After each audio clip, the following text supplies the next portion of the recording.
ఏది అయినా ట్రై చెయ్యి ఆచి చికెన్ మసాలా. ఆచి చికెన్ మసాలా. కేంద్ర ప్రభుత్వం ఇప్పుడు పాన్ కార్డ్ నిబంధనల్లో కొన్ని కీలక మార్పులు చేయబోతూ ఉంది. డ్రాఫ్ట్ ఇన్కమ్ ట్యాక్స్ రూల్స్ 2026 పేరుతో కేంద్ర ప్రభుత్వం కొత్త ప్రతిపాదనలు అయితే తీసుకురావడం జరిగింది.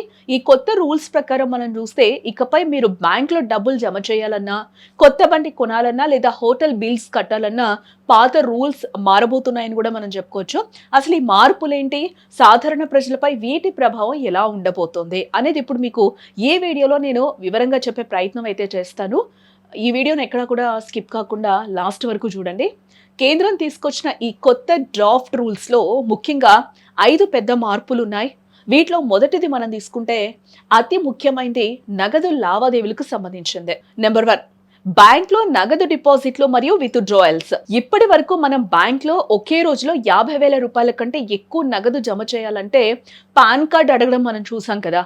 బట్ ఈ కొత్త రూల్స్ ప్రకారం మనం చూస్తే ఈ డైలీ లిమిట్ స్థానంలో ఇయర్లీ లిమిట్ అంటే వార్షిక పరిమితిని తీసుకురాబోతున్నారన్నమాట.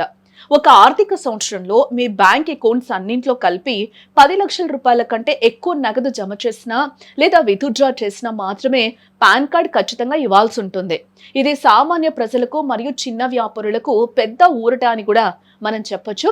నెంబర్ 2 తీసుకుంటే వెహికల్స్ కొనుగోలు. మనం కొత్త కారు లేదా బైక్ కొనేటప్పుడు కూడా రూల్స్ మారుతూ ఉన్నాయి.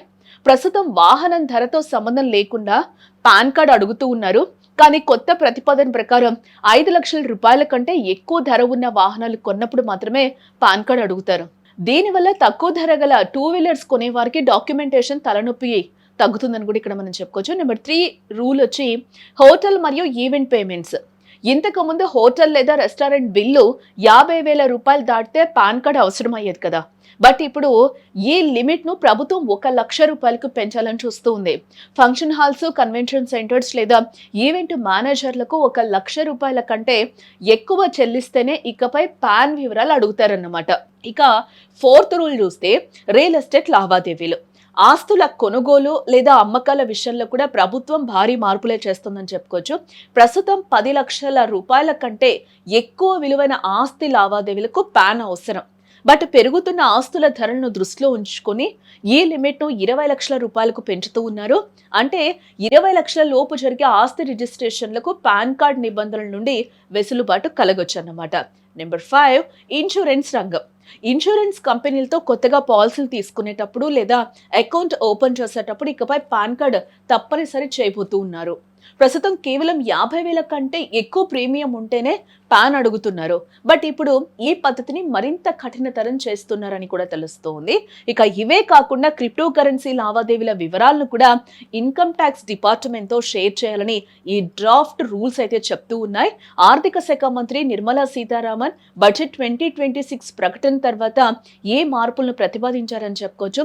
ఈ కొత్త రూల్స్ ఏప్రిల్ 1 అలాగే 2026 నుండి అమల్లోకి వచ్చే అవకాశం లేకపోలేదు. ప్రస్తుతానికి ఇవి కేవలం ప్రతిపాదనలు మాత్రమే. మార్చి మొదటి వారంలో దీనిపై తుది నిర్ణయం వచ్చే అవకాశం కూడా కనిపిస్తుంది. నిబంధనలు సరళతరం కావడం వల్ల సామాన్యులకు పేపర్ వర్క్ తగ్గుతుందని కూడా ప్రభుత్వం ఇక్కడ భావిస్తూ ఉన్నట్లుగా కూడా మనకి తెలుస్తుంది. ఇక చూసారుగా, డిజిటల్ ఆర్థిక వ్యవస్థను ప్రోత్సహిస్తూనే సామాన్యులకు ఇబ్బంది కలగకుండా ప్రభుత్వం ఈ మార్పులు చేస్తోందని కూడా మనం చెప్పుకోవచ్చు. మరి దీనిపై మీ అభిప్రాయం ఏంటో మాకు తెలియచేయండి. ఇలాంటి మరిన్ని లేటెస్ట్ అప్డేట్స్ కోసం చూస్తూనే ఉండండి సుమన్ టీవీ.